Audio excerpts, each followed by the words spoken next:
Hello guys, the black victim mindset. I've been debating a lot of these people to learn their strategies because I watch these debates and white people do all the wrong things. First of all, to them, history started when Columbus reached America. Now why is that? Because it creates this 200-year interracial conflict in which the blacks are the victims, the natives got killed, Jim Crow, Civil War, KKK, blah blah blah, because in today's age, being a victim is what milks you the societal juices and the privileges of double standards.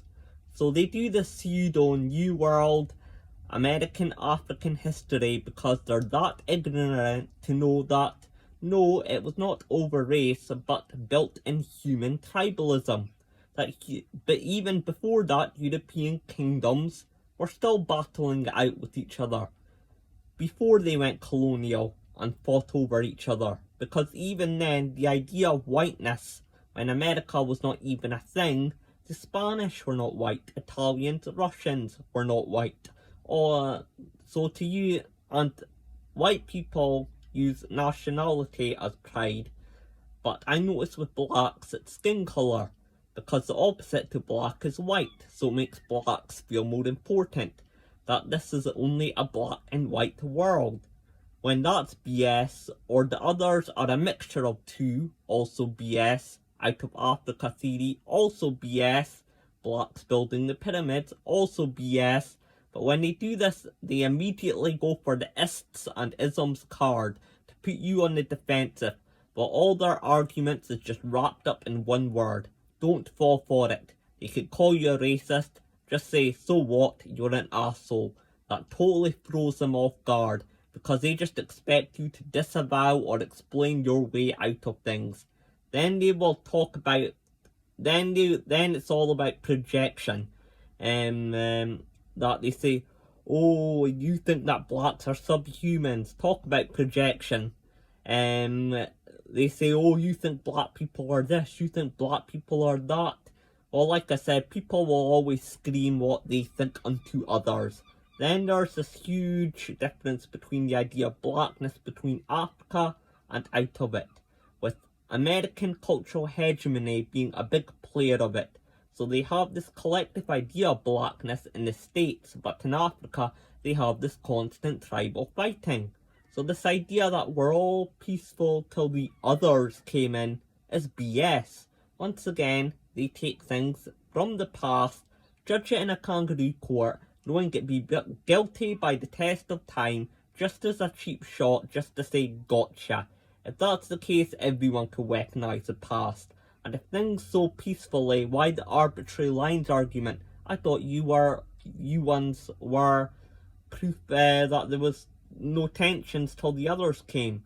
Let's talk about the Bantu expansions and what the blacks did in Uganda to the Indians, the Koreans in Los Angeles, and the 92 riots to them. Now let's talk about how the Germans viewed the Jews, that they were economically controlling everything and keeping us down. They want to be called subhuman so they can project this punching up inferiority complex mentality of a justification to hurt them back, hiding behind a moral robe to excuse bloodlust. But since we mentioned that, if everyone was able to dominate you, what does that say about you as a people? People who went from building the pyramids to slaves, really? As well as you cannot deny the huge industrial innovation by the Arabs and Europeans in Africa, as how can something be stealing when you don't even have the technology to discover it? Also, who gave these people the slaves to begin with? Why is it still being practiced in Africa today? There's more slaves now than ever. Why is Japan bombed with a nuke still better than every African city? It's not race, but blaming the ideology to excuse your failure, which ironically white rednecks, racists do to successful black immigrants in their country. Once again, the whole we the good guys, they the bad guys, that is similar to Western foreign policy. The African way is the only moral way. Also, with a black president, still not enough, the world's biggest empire, black squares by the industrial military complex, big tech, legacy media, social media. You got support with all these people with questionable human rights, but yet they virtue signal your cause. So it makes you look like a stormtrooper. No, it makes you look like a Jedi, but you're actually a stormtrooper. So the riots of peaceful protest makes it look as if it's justified. Look at the black hate crime and intolerance to other races in America. Blacks are like the Holocaust surviving grannies, milking it to the last drop. Manipulative tactics. A boy who shouts a wolf and cries out in pain as he strikes you.